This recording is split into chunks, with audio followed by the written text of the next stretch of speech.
Bonjour à toi qui m'écoutes ce matin, cet après-midi ou ce soir. Je suis très heureux de passer ces quelques minutes en ta compagnie pour plonger à nouveau les regards dans la parole de Dieu.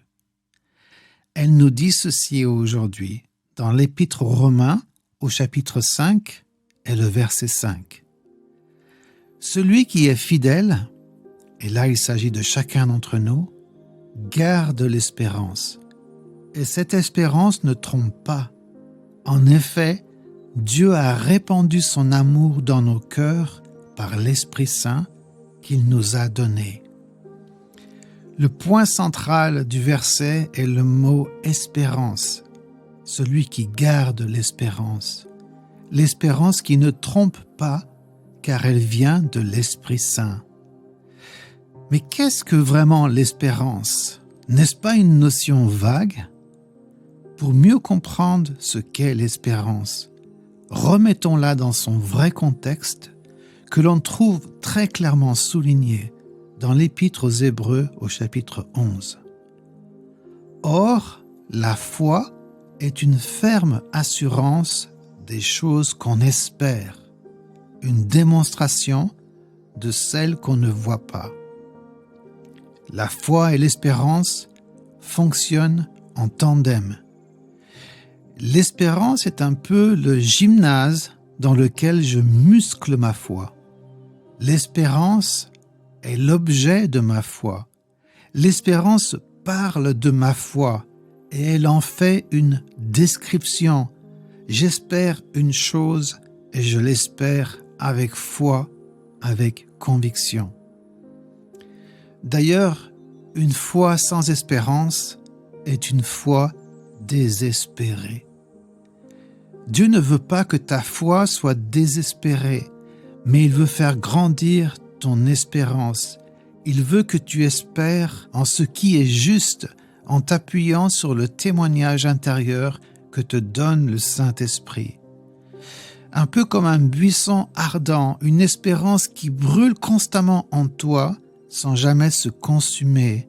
Elle t'invite à croire malgré les circonstances. Rappelle-toi que le texte dit que les choses que tu espères dans la foi sont une démonstration des choses que tu ne vois pas. Mais si tu ne vois pas encore ce que tu espères voir, tu dois continuer à croire. Et ne dis pas ce que beaucoup disent lorsqu'ils souffrent dans l'attente. Ils disent « Je préfère ne pas y penser.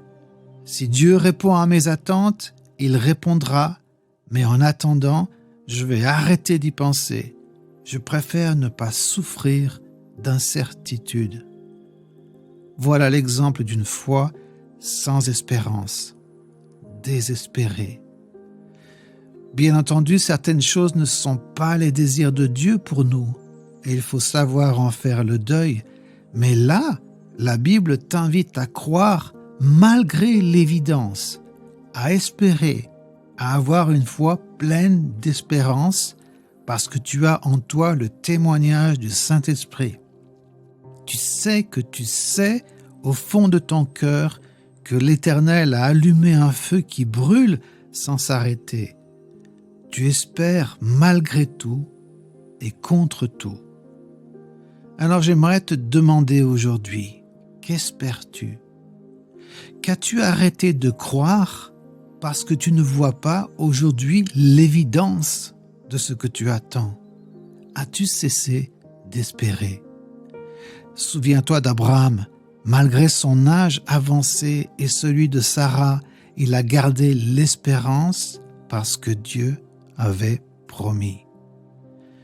Peut-être que tu voudrais tellement avoir un enfant. Peut-être que tu voudrais tellement te marier. Tu as déjà tellement attendu, tellement espéré. Tu as tellement été déçu. Tu as arrêté d'y penser parce que tu as peur d'être déçu. Tu as peur d'attendre et d'espérer en vain. Je t'invite à prier et à demander au Seigneur une fois de plus si ce rêve vient de lui. Demande-lui de répandre en toi son amour et son assurance, et sois convaincu que le Saint-Esprit ne trompe pas et ne promet pas en vain. Peut-être que tu pourrais prier avec quelqu'un qui va t'encourager à rester dans l'espérance, à continuer à croire, à avoir une foi musclée et pleine d'espérance. Écris-moi un commentaire et dis-moi quelles sont les choses que tu attends, les choses pour lesquelles ton espérance est désormais renouvelée. Et je m'engage à prier pour toi. Sois béni.